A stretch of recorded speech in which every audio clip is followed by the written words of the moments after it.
But another pending issue, which is at the center of negotiations, is a truce ahead of a bilateral ceasefire.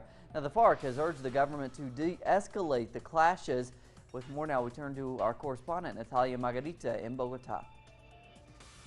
In an attempt to prevent the FARC's unilateral ceasefire from breaking down, representatives of Colombia's Broad Front for Peace have met with the rebel group delegation in Havana. The FARC warned on the increasing army operations threatening its ceasefire and also urged the government to agree to an immediate bilateral truce ahead of a definitive ceasefire agreement. The truce implies to halt the attacks against each other, as well as against the population and infrastructure, for instance. What has been proposed is to immediately stop all kinds of actions that could mean an attack against the guerrilla or the army, something that the FARC is already doing. In regard to the current threats, not just to the FARC ceasefire, but to the peace process in general, the FARC as well as peace activists have expressed heightening concerns on the resurgence of paramilitarism, something that they fear could undermine the ongoing peace efforts.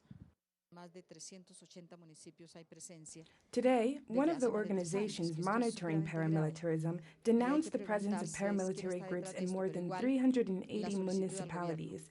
That's extremely serious, and the main question is, who's behind these groups? Now, in the wake of an eventual transition from an armed group to a political movement, the FARC has proposed to be granted direct allocation of seats in the Congress and regional bodies for at least 2 terms after peace is signed with the government.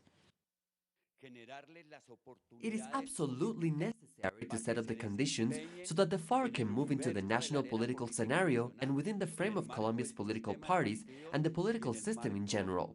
So it's crucial to give the guarantees for those new forces, which in previous peace processes have been criminalized and neglected.